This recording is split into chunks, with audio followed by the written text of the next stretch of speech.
السلام علیکم ورحمۃ اللہ وبرکاتہ۔ پلے اسٹور سے ٹرو اسلام اپلیکیشن کو ڈاؤن لوڈ کیجیے۔ قرآن پاک رومن انگلش لینگویج میں ڈالا گیا ہے، حدیث پاک کی اردو اور رومن انگلش لینگویج میں انٹری کی جا رہی ہے، عقائد اہل سنت بھی ڈالے ہوئے ہیں۔ ڈاؤن لوڈ کریے، پڑھیے، اپنے دوستوں میں، اپنے رشتہ داروں میں شیئر کیجیے اور زیادہ سے زیادہ ڈونیٹ کیجیے تاکہ ہم اس ایپ کو مکمل کر سکیں۔ السلام علیکم۔ نحمدہ ونصلی علی رسولہ الکریم، اما بعد۔ السلام علیکم ورحمۃ اللہ وبرکاتہ۔ اعلیٰ حضرت فاؤنڈیشن کی جانب سے عقائد کورس کروایا جا رہا ہے، یہ اس کا چوتھا دن ہے۔ آئیے آج ہم عقیدہ توحید مطلب اللہ تعالیٰ کے تعلق سے کیا عقیدہ رکھنا چاہیے مسلمانوں کو، اس پر گفتگو کرتے ہیں۔ سب سے پہلے تو ہمارا یہ عقیدہ ہے کہ اللہ تعالیٰ ایک ہے، ٹھیک ہے۔ بہت سی دوسری قوم دوسرے مذہب میں 2 خداؤں کا، 3 خداؤں کا، اور کچھ مذہب ایسے ہیں جس میں سینکڑوں خداؤں کا تصور ہے، لیکن اسلام میں صرف ایک خدا کا تصور ہے۔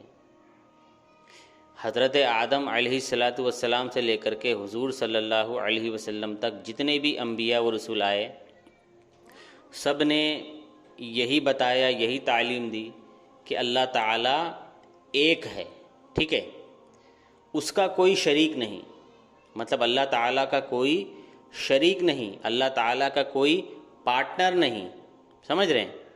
جو اللہ تعالیٰ کی جو خدائی ہے اس کے اندر کوئی اس کا شریک ہے ہی نہیں، نہ ذات میں اس کا کوئی شریک ہے، نہ صفات میں اس کا کوئی شریک ہے، نہ افعال مطلب کاموں میں اس کا کوئی شریک ہے، نہ احکام میں، نہ حکم دینے میں اس کا کوئی شریک ہے۔ اب آئیے ان پر ہم تفصیلی گفتگو کرتے ہیں۔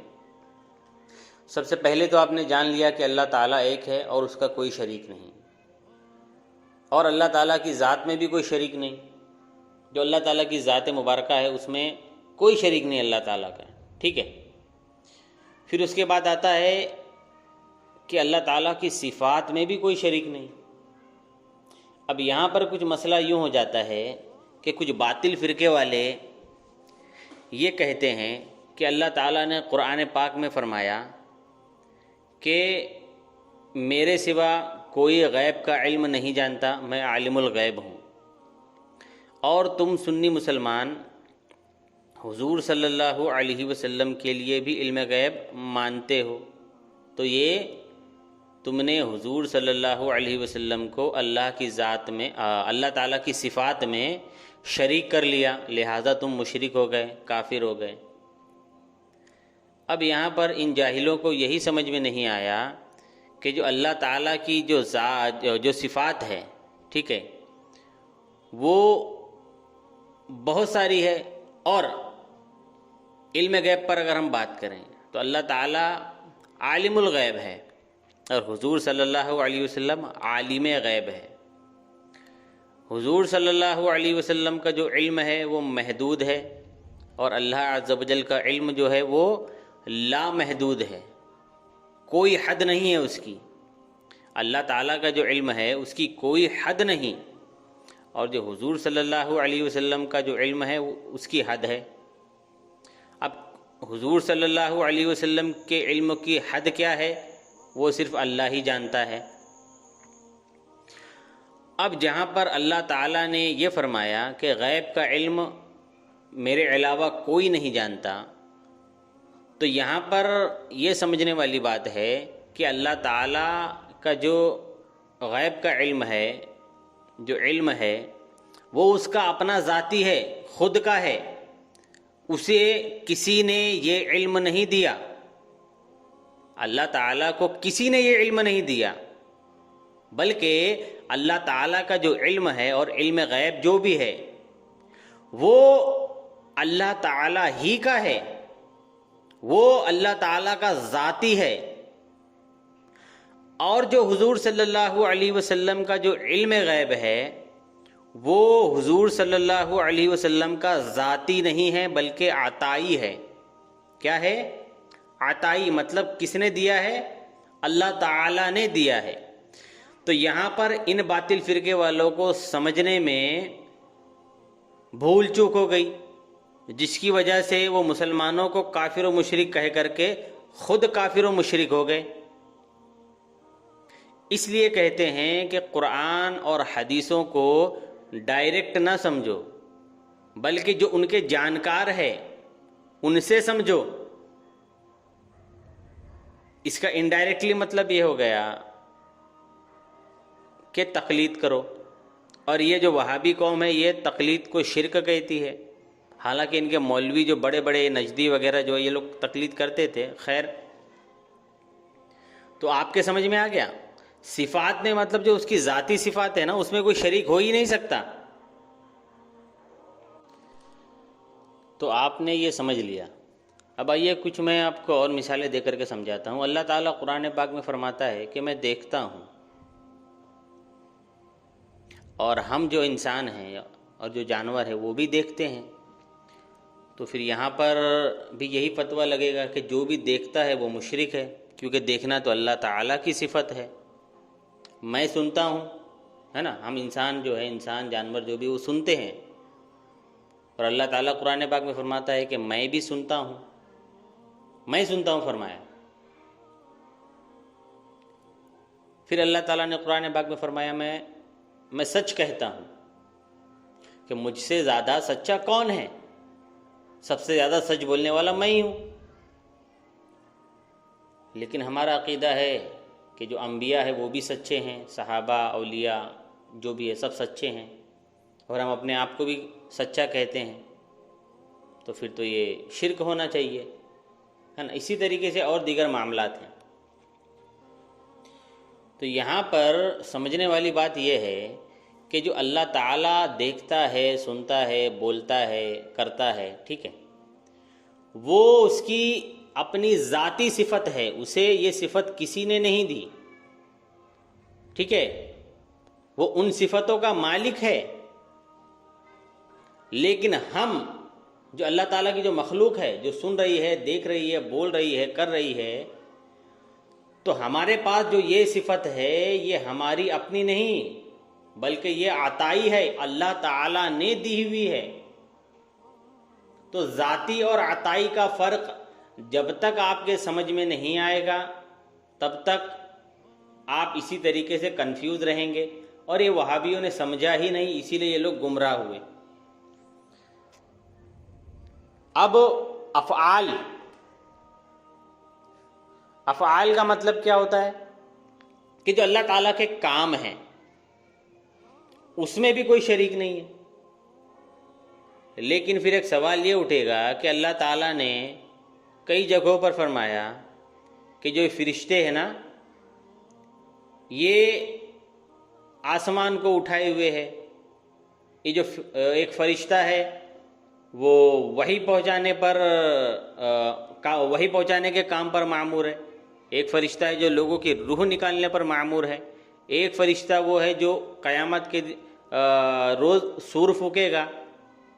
اسی طریقے سے کچھ فرشتے ایسے ہیں جو انسان کے گناہوں کو لکھتے ہیں، کچھ فرشتے ایسے ہیں جو انسان کے نیک اعمال کو لکھتے ہیں۔ اسی طریقے سے بہت سارے کام فرشتے کرتے ہیں، یہ قرآن و حدیث میں آیا ہے۔ تو پھر ہم یہ کہیں گے کہ بھائی اگر افعال میں کوئی شریک نہیں ہے تو پھر یہ سارے کام کیوں کر رہے ہیں؟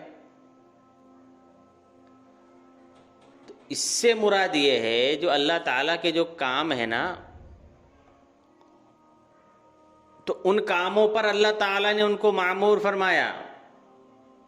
جیسے ہماری کوئی کمپنی ہوتی ہے نا، تو ہم بہت سارے لوگوں کو رکھتے ہیں نا کام کرنے کے لیے، حالانکہ اللہ چاہے تو صرف کہہ دے کن، ہو جا، اور وہ چیز ہو جائے۔ یہ ضرورت نہیں ہے فرشتوں کو آسمان اٹھانے کی اور نیکیاں لکھنے کی، ٹھیک ہے، اور دیگر معاملات کی۔ اگر اللہ چاہے تو کن کہہ دے، ہو جا کہہ دے، اور سب چیز ہو جائے۔ لیکن یہ اللہ تعالیٰ کا قانون ہے، اور اللہ تعالیٰ کا قانون، اللہ تعالیٰ کی قدرت، یہ دونوں چیزیں اللہ تعالیٰ ہی کی ہے، اللہ تعالیٰ ہی نے بنایا، ٹھیک ہے۔ تو اب اگر یہ عقیدہ رکھا جائے کہ جیسے بارش برساتے، کچھ فرشتے ہوتے ہیں جو بارش برسانے پر یہ معمور ہے اس کام پر. تو اگر کوئی یہ کہے کہ اگر اللہ تعالیٰ نہ چاہے تو بھی فرشتہ بارش برسا دے، تب جا کر کے یہ کیا ہوگا؟ اسلام کے خلاف عقیدہ ہو جائے گا، شرک ہو جائے گا، کفر ہو جائے گا. کیونکہ جو بارش برسانے کی طاقت دی ہے فرشتے کو وہ اللہ تعالیٰ نے دی ہے. اب اگر کچھ لوگ کہیں کہ بھائی جب فرشتہ آئے گا تب ہی روح نکلے گی، تب ہی موت آئے گی، اگر فرشتہ نہیں آیا تو ہمیں موت نہیں آئے گی، تو یہ بھی غلط عقیدہ ہے کہ اللہ چاہے تو بنا فرشتے کے بھی آپ کی روح قبض کر سکتا ہے. مطلب ان کاموں میں اللہ تعالیٰ کا کوئی شریک نہیں، بلکہ اللہ تعالیٰ نے ان کو یہ طاقت و قوت دی ہے اور ان کاموں پر معمور فرمایا ہے کہ وہ یہ کام کریں. امید کرتا ہوں کہ آپ سمجھ گئے ہوں گے. تیسرا، احکام میں، حکم دینے میں.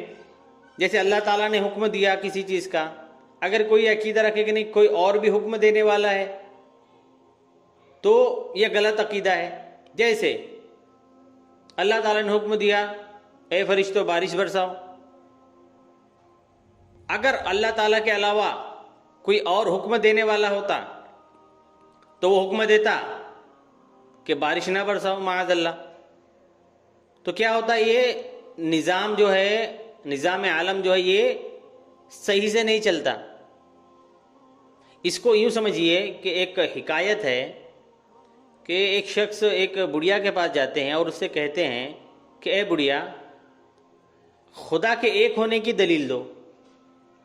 تو وہ چرخہ چلا رہی تھی.